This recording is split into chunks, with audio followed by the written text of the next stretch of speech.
Hello and welcome to the Wise Why. We're back after the Easter break, and this morning I am joined by Jonathan Reeves, who I met, funny enough, online, and we had a conversation about tax. Funny that, because he works in tax, but actually, Jonathan's got a far more interesting story about his love of music. But as usual, the Wise Why is not about me; it is about my guest. So, Jonathan, the floor is yours. Please introduce yourself. Well, I'm Jonathan Reeves, and I run a firm called Tax Matters. And we're not just like every other accountancy firm. We specialize in tax. We like really talking about that because everyone is affected by tax, and hence why my wife chose the wonderful name Tax Matters all those years ago when I decided to go on my own, which was back in 2008. So yeah, it's all about tax, and that's why we're called Tax Matters. So I know that a lot of people, including myself, I mean, thankfully, I'm not too bad at tax, but there is that moment where you've launched a business or your business is expanding and you're going from personal allowance to business allowance and corporation tax, and it all becomes a minefield of absolute overwhelm. I'm wondering if you could just give a little bit of advice to either a new business owner or somebody who is maybe struggling. What would you say to them about if somebody came into like me and came in and went, I don't know where I am, here's a box of receipts, what would you say? Well, that's great. I mean, if you're going to earn, if I think it depends on how much you're going to earn or what you imagine you're going to earn. So let's say if you're going to earn £30,000 a year, that's great. A bag of receipts is not too bad. There's loads of like technical apps and stuff you can use, like decks where you can take pictures of receipts, and you can get QuickBooks and Zero are great platforms to use your bookkeeping. And if you can do that, that's great. If you can do it yourself, then I really recommend it. If you want a professional to do it, then remember that's going to cost you, and that's going to be an additional cost. And if you're earning £30,000, do you really want to be paying that to a professional person? Because that's your profits you're eroding away. So at that point, it may just be easier for you to have a bag of receipts and then hand them over. You might find that's cheaper because you haven't got a monthly subscription to deal with. But if you think you're going to earn more, there's lots of things you've got to start thinking about. Got to think about if you're going to hit the VAT limit. And that's recently gone up from 85,000 to £90,000. And that might seem like a big, big amount of money, but that's based on your last 12 months of trading, which is very different to your business accounts, which is based on your financial year. So if you have a financial year that ends 31st of March, then that's for your tax, and that just looks at that year, where your VAT moves every month. So you've got to keep an eye on what you're turning over. So if you're going to approach that 90,000 amount, then you need to think about being VAT registered. And I always say, if you're going to be VAT registered, why don't you just form the limited company at the same time? It's all done, it's all packaged into the same parcel, and you've got everything done. And by that time, if you're VAT registered, you need to be using one of these online portal softwares like Zero or QuickBooks. We always recommend Zero; it's our favourite tax matters. But yeah, I mean, running a limited company is so much better because you can draw down your profits in dividends, which are taxed more effectively than paying personal tax. But if you're paying tax as a sole trader, there have been some real good changes to national insurance in the minute. Class 2 is disappearing next year, and we've seen some cuts in the rate as well. So there are benefits there, and hopefully they're going to come through. We have seen dividend rates go up over the recent years, but everyone's different, and you need to take an approach. What doesn't work for some might work for others. But I think VAT is the big thing for business, which always catches them out, because either they decide they don't want to be VAT registered and therefore they need to keep an eye on keeping below that threshold, or they decide they want to break through it and then they need to really push hard to make it beneficial for them the other side. Yeah, that's my advice for a new business. Think about the That, VAT. that was brilliant. That was so clear, so succinct, and just really calmly said. Can I just do that to you? Because I know that there are points where I look at my tax accounts and I go, oh, now I use a software that's associated with my bank. I'm not going to say that online because, hey, I know which one that is. yeah, I'm not going to say. And it was recommended to me, and I went out networking, which I'm going to come on to in a minute, because we met on LinkedIn. And of course, that's networking. But I'm wondering, because obviously we're in the same area, and yet we've never met face to face. No, we So I'm haven't. We're going to wondering, change that though soon, aren't we? sorry? We're going to change that soon, aren't we? We are going to change that soon. So I'm just wondering about, I go out networking, there's always an accountant in the room. How does somebody choose one accountant? I don't know, this is a really loaded question, but why would somebody choose you over somebody else that's in the room? What would it be that they would drive to come to you? Oh, I know, first thing in the morning, that's a right? really tough question because as networkers, we all use that phrase, don't we? That like, meet, and trust. But I Mm-hmm. think that's really true, isn't it? I mean, you do warm to people. If I think about people that I've carried on doing business with throughout my networking career, then it's always been based on that who you like. What does surprise me though, Kirsty, is you meet people at networking events 5, 6, 7 years ago that you never hear from, and suddenly they ping you a message and saying, "Can you help me?" And it's like, what's that about?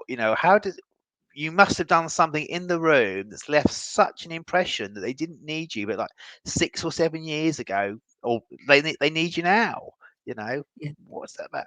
I mean, yeah, And that, there's loads of people. There's loads of people who do tax and accountancy, and I think you've got to find the right person that suits your business. And it's a little bit like when you start a game. So if you've just got a small lifestyle business, then you might really work well with just a person in the room who's themselves is a lifestyle bookkeeper type accountant. That might work really well for you.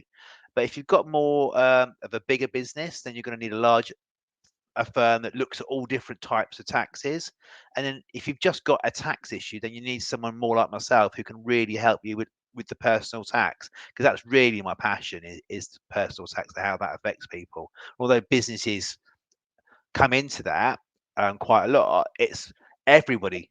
Every single person you meet, as my friends always told me when we went networking, is every person in this room needs to speak to you because they've got a tax issue today, tomorrow, or somewhere in the future. so can we touch a little bit on the difference of, because we've talked about business tax, can we talk a little bit about personal tax and where your strengths are in that? Because, as you said, everybody at some point, I can think about my neighbour a couple of houses away, well, actually a couple of streets away, suddenly received a tax bill because they'd made a mistake. And that tax bill was huge and it came out of nowhere. And the systems changed, so they can't go online. And this was before the system went online. And oh my goodness, and they would need you. So I'm just wondering if you can touch a little bit about the complexities of personal tax, not obviously in depth, but a little bit of why you would help someone. That is such a big question, that is. So I think one of the problems at the minute is people find it really difficult to talk to HMRC. Okay. You can call and it can take literally hours. And I know people on LinkedIn will post it takes 5 hours. But seriously, I mean, this week alone, I had one call that took an hour and 15 minutes for them to answer. Okay. And we have dedicated lines to do that. Now, they were also on about in the beginning of the month, they were on about closing the lines from April to September, and they quickly had to make a U-turn on that and said they weren't going to do that. So a lot of the problems, like, people want to address their personal tax issues, but find it very difficult to talk to HMRC. And the issues arise from so many places.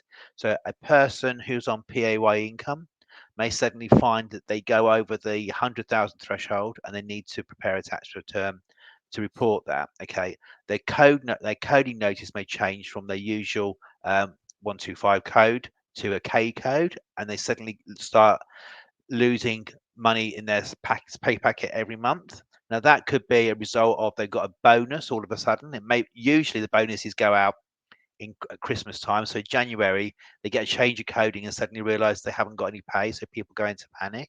Okay, um, other things that happen to people are pension contributions. They make pension contributions, which means they can get tax relief on that. They need to report that in their tax return so they can get that. They have underpayments, so they have tax liabilities from previous tax years that HMRC pick up, and then they put them in their coding notices. They send coding notices to clients. Clients don't generally understand what the coding notice means, and then they get a massive shock at the end of the month when suddenly their pay drops. Where else can we go? There are people who have trusts. Okay, now trusts are a big thing out there. There's more trust around than you realize. And although the trust has to do a personal tax return, okay, most accountants don't know how to do those. They usually are left to tax advisors like myself to deal with. But the beneficiaries of the trusts also have to do tax returns if they receive income, because the beneficiary may be due a tax refund. A lot of beneficiaries of trusts are young children. Okay, so the parents don't want them to do tax returns. So then we would advise them for the trust not to distribute any income to the children. But what gets really complicated is when the trusts are distributing income to the beneficiaries, but the child may be 18 or 19, so they may be getting a couple of £1,000 from the trust, okay, which is tax refundable. But suddenly they go to university and they start getting bar jobs and part-time jobs, and then their code becomes distorted. So there's a lot of issues there. All these problems can blow up and affect people in a much bigger way than you appreciate. But also, it's worth mentioning, I think, is buy-to-let property at the minute, because lots of people have buy-to-let property and they own them personally.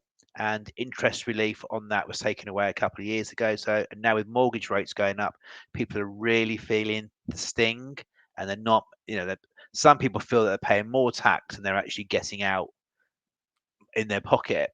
So they're starting to sell the properties and they're subject to capital gains tax. And the capital gain tax rules changed in the last budget. So they went from 28% for higher rates to 24%. So this year we are imagining there's going to be a surge of people disposing of those properties. If you sell a buy to let property or any second property that you own, it has tax to pay on it, and you have to report and pay that to HMRC within 60 days. What else is there? Inheritance tax. People have inheritance tax planning issues. It's not just going to your solicitor and we distribute the proceeds of the will. There's planning to be done beforehand. How much money have you got? Where's it going to go? What's tax efficient? Yeah, a lot of tax stuff is about all the planning. It's just not doing a tax return is what we call compliance, and that's the stuff that you have to do. But the interesting stuff is how you save the tax, not how you avoid it. We're not trying to do anything illegal here. We're just trying to work with inside the rules. So you pay the right tax at the right time. And if it's a sideways step that we can point you in, then we'll point you that way just to save you the tax. Because let's face it, tax is not going to go down anytime soon. In fact, if you listen to a lot of commentators, it's going to go up. Is that too much? Thank you. That was no, no, not at all. Because I think, when I said I was bringing on you to talk about tax, I think that, a couple of people reached out to me and said, "Oh, well, I want to know about this and I want to know about that." And it was like, well, I will do my best to try and cover as much as possible, but actually, you probably need to set up a meeting with Jonathan. So thank you for giving an overarching view, because it is a complex subject. It is something that we all have to address. And it is also something that is the elephant in the room that we all want to brush under the carpet. So I really appreciate you for sharing that. Now I want to talk about your I mean, music. people do brush it under the carpet all the time, and I'll just tell you a story about a lady who came to see me at the beginning of the year, and they had what's called a chargeable event certificate. So they had an insurance policy, and they received a large amount of money from it, and they had ignored it completely. They do tax returns, and they'd ignored it completely until last January. She decided she needed to do something about it, so we had to go back and amend her 21 tax return. And on this Monday, just gone, she sent me the letter from HMRC confirming the penalties and the interest. She had £11,000 in interest to pay and two lots of £2,750 in penalties to pay, just for thinking I don't need to put that on my tax return. So you need to ask these questions. If you just don't leave it. It costs so much money. Yes, she got a nice lump sum of money from this insurance policy, but she's seen it eroded away by interest and penalties. It's a bit heartbreaking when you see things like that, really, because money doesn't come to any of us as easy as it should do, does it? So, No. yeah. Thank you. I really appreciate that. So if anyone is worrying, get in touch with Jonathan. So as I said, I want to talk about your music, because you've just come back from somewhere, haven't you? Yeah, I've just come back from New York because I've been to see Paul Weller. I'm a huge Paul Weller fan, and we had to go to York to see him, which is like, I don't know, 250 miles or something, 4 hours in the car. We had to go that far because he's playing in Aylesbury, and I remember going to him to see him play at Aylesbury when he was on his downers, when the Star Council had just split up. He was out on his own. He didn't really have much material. He was just out there doing some of the old hits and stuff. And we went to see him in Aylesbury, and there was like 50 people in the room. No one wanted to go and see him then. And then there used to be this really famous club in Aylesbury called Friars, where all the big bands would go, and everyone's probably heard of Friars. And Friars, the Civic Centre in Aylesbury, I think it was 2010, something like that, was closing down because they built a new theatre. And I remember getting up at 3 o'clock in the morning and being the second person in the queue to get tickets to see Paul Weller because he was playing the closing gig. And I even got interviewed for the local news, which was quite embarrassing at the time. But there we go. So I really wanted to go to Aylesbury because that meant I would have seen him at every time at Aylesbury, but I couldn't get tickets even though I tried really hard. And I was even trying on the way home yesterday to see if anyone had any last minute tickets to play at Aylesbury because I really want to go. So, because I would have been for the 3 times he's played solo at Aylesbury, I would have gone to every time. Yeah, I'm a huge fan. I've always been into Paul Weller since I was 14, I think 13, 14, maybe. I can't remember now. You sort of forget. Yeah, 13, 13. Yeah, That's got into that's it. amazing. So I live in a village that has a music festival, so I'm very lucky, and I'm find out today if I've got tickets, which is brilliant. And it's one of the things I love is going up there, and we've had some great bands. So apart from Paul Weller, who else inspires you musically or personally? Oh, I've got such a vast catalogue of stuff that I like. I mean, I'm a vinyl junkie. I'm always out buying vinyl. I'm always looking for an excuse to go and meet clients or people, professional contacts in London because it means I can have an hour or two in a record shop having a look. I'm always. I mean, I love Northern soul, 70s stuff. I love everything from the 60s, all the stuff that you'd imagine that sort of like the mod stuff, like the Kinks, um, Small Faces, all those sort of bands. Yeah, and I did like Oasis in the 90s. Now, they were a massive influence, and Blur and all those bands. I've enjoyed them, but it's not all just about all the stuff that you hear day in, day out. It's about discovering things that you have never heard before sometimes. Oh, yeah. I mean, we went to York, and obviously I found a record shop, and I was in there 1 minute, and I found this little record on a record label called. I went in there. I didn't have my reading glasses, and I'm still looking for records. So he goes, "You know what you're looking for?" I said, "No, I'm just looking for record labels now." So I found something on Sue Records, which is a record label from the 1960s by a guy called Billy Prophet. That's the only thing I could read was his name. And the guy says, "Do you want to listen to it?" And so I put it on the decks. I thought, "Yeah, this is absolutely brilliant. I know I want this record." And what's even better, because if you're a mod, you know this, right? It's about having what they call the promotional copy. If you've got the copy that came out before it was released, it just means so much in your record collection. Because being a mod's a bit like being I've been a magpie. You like collecting things. I mean, my wife's always going, more clothes, more books, more records. It's like you can't help it. It's just like, yeah. And I blame Paul Weller for that because he's the one that got me into all this in the first place. I love that. I do. So a band that changed my life actually, and it's not a band you would expect, was the Pixies. So I Oh, they're was really at good. I know, and so my ex-husband loved the Pixies, and this is a really bad story, but we were, I shouldn't really share this, but anyway, we were in a Pixies concert. We weren't particularly getting on, and I remember, and my friend Tim could tell you what the song was. It's the one that's got the word devil in it, and I remember, this is really bad, and I'm so sorry to my ex-husband. I remember looking at him, turning sideways, and going, "Yeah, that's it." Which is really bad. It's a really bad story to actually share, is that the That's a good Pixies story, changed my life really. and I decided to leave my first marriage. Yeah, maybe I shouldn't have shared that one. But don't you think that's the thing about music? It Yeah, reminds you of so many things. And someone once said to me, music like drawers. The music that you grow up with, it's really stable at the bottom. You never lose that, and the stuff at the top is a bit more wobbly, and you're a bit in and out of it all the time. Yeah, so I think it is about all those things you grow up with, and in your 20s and stuff. They're the ones that really stick with you, and yeah. later you sort of seem to drift a little bit more because you're always looking for something new, Yeah, always. but then you hear Waterloo Sunset and you're driving down the motorway and you just go, "Oh yeah, I'm there.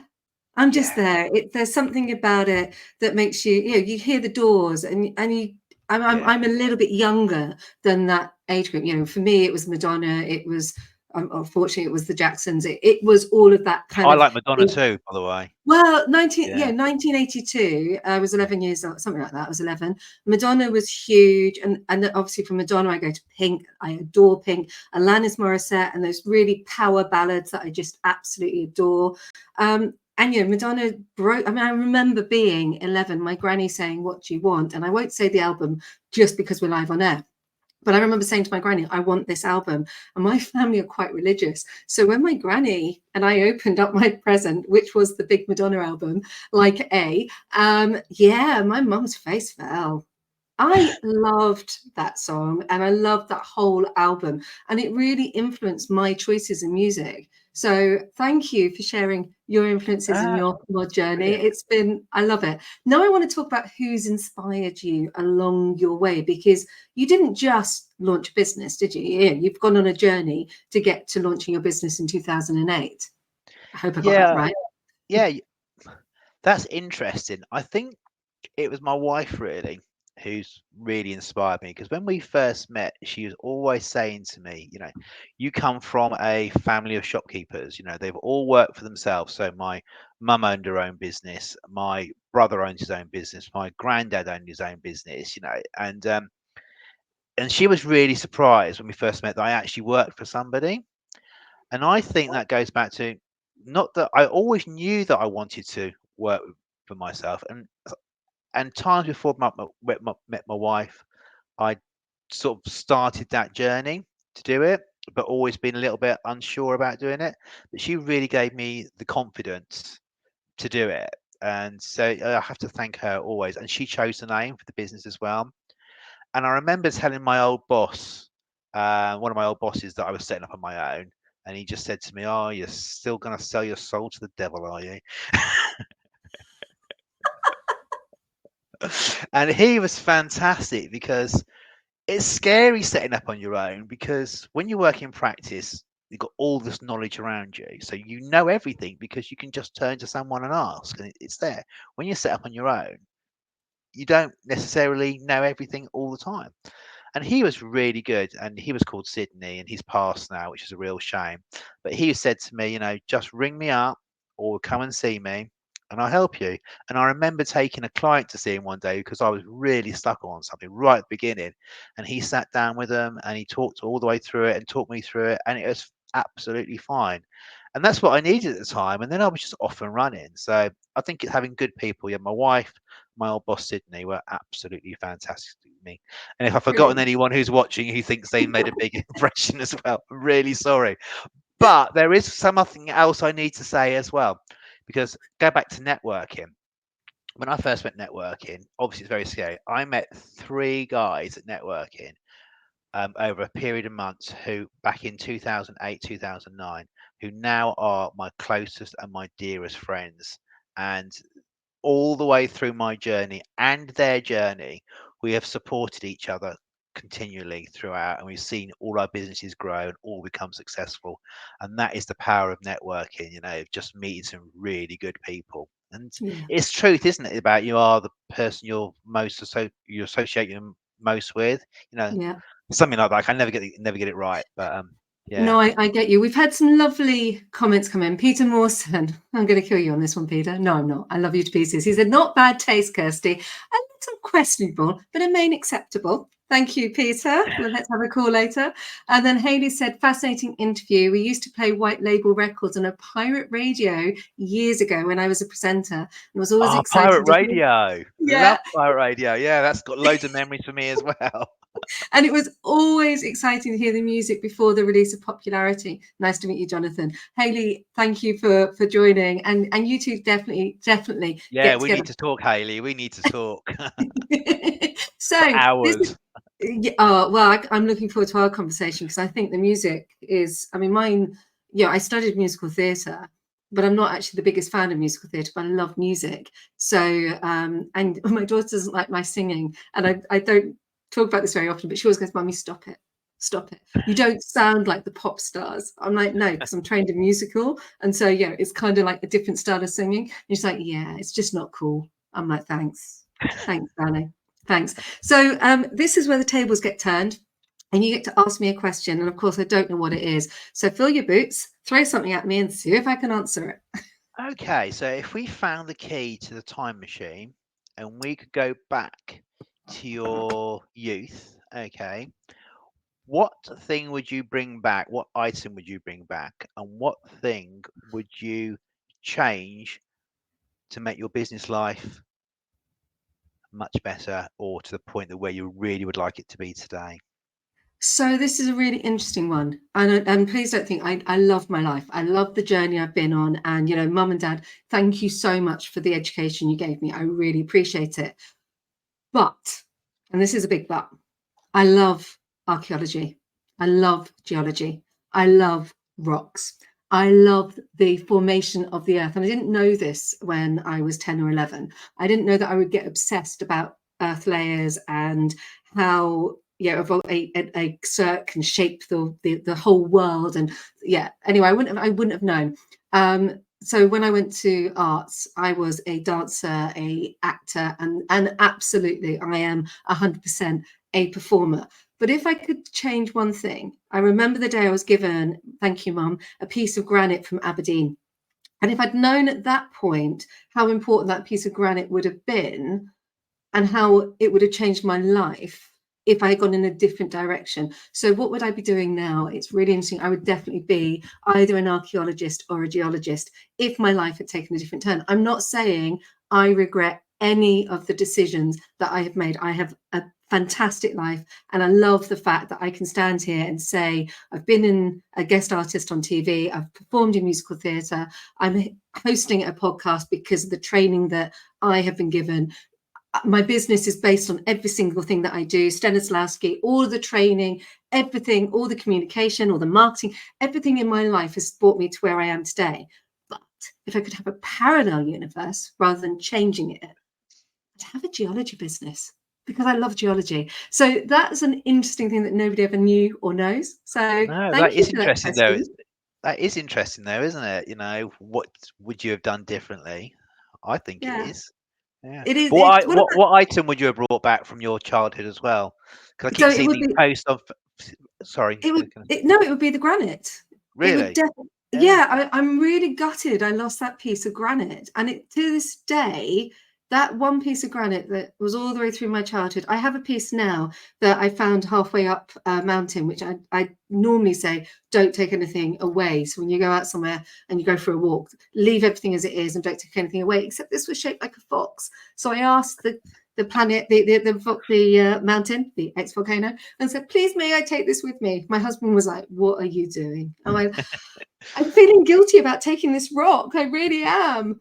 But I kind of, it's shaped like Is a it still, fox's face. does it sit on your desk as a paperweight now?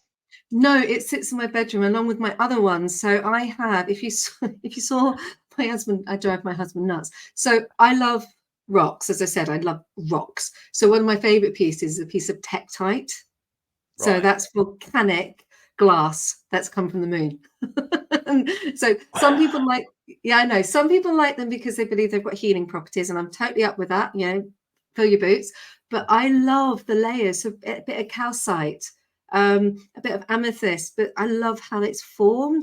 So yes, if I could go back, I'd go and get that piece of granite because it's missing from my collection. So yes, you can laugh. I'm not gonna lie. I think that's really good. I think that's really interesting, isn't it? I was expecting you're gonna say something like, "Go back and get me Cabbage Patch doll" or something like that. Yeah, I think Yeah. anyone who knows me would know that. So I had, like many girls, I had dolls, and I had a little crib, and I loved it. But I never wanted. It's really funny because it wasn't an influence in my life, and I never wanted to change the dolls' nappies or anything. I was much more into how is this rock formed, which is a bit weird. We've had another comment Well, from Haley saying, "Amazing question." I So think it's I'm an going to. interesting question, isn't it? Because I think although we're all very happy with what we do, because otherwise we wouldn't be doing it, we'd be doing something else.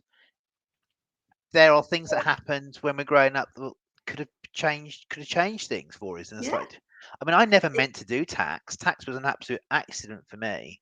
I mean, I don't know if we've got time, but if I tell you Yeah, we that have got story. time. Let's touch on this. We'll finish on this, but yes, let's talk about how it was an accident for you. So I was working in an engineer's office at the time, and this lady came to see my boss, and I asked her who she was and who she worked for, and she said she worked for the Inland Revenue. And I remember saying to her, "That's not a job I'd ever want. Imagine working for the Inland Revenue. You can't have any friends at all, can you?" I remember saying this to her. And then I decided that I was going to go to college and do my A levels and go to university and train to be a solicitor. And in the time when I went to do that, I got a part-time job at not part-time. They used to call them casual contracts, working for the county court because I thought it'd be a good experience. The contract only lasts 6 months, and the way the civil service used to work then, they would let you go even though you could do the job. They would let you go and they give it to somebody else, which is just like weird, isn't it? I mean, you wouldn't do that in a real business, wouldn't do that. And I was sitting in college this one evening doing A-level law, and I sat next to this guy that I'd never sat next to before, and he just asked me out of the blue what I did for a living, and I said, "Oh, I've been working for county court, and I was looking for a new job because my contract's coming to an end." And he said, "Why don't you come and work with me?" And I said, "Where do you work?" And he goes, "I work for the collector of taxes, which is now the Inland Revenue, HMRC." And I said, "Well, I don't fancy that." I gave him my phone number, and the next morning they rang me up and said, "Would you come for an interview?" So I went for an interview, and basically there was no interview. It was, "Here's the Official Secrets Act, and can you start tomorrow morning at 9 o'clock?" And that was it. And that's where my tax career started. The funny thing is, I never sat next to that lad ever again at college. Okay, not because of any reason, just didn't. And the office was so big, I think I only ever spoke to him once in the whole 4 years that I worked for HMRC following that. So it was just an absolute fluke that happened, and that's how I ended up with a career So in tax. some people would say fluke, some people would say destiny. I met my husband, who's amazing, by accident, by fluke, because it was the one day that I was going to be in this one city, one town, and he happened to be there. And then somehow we met, and now we're married. So is it destiny? Is it fate?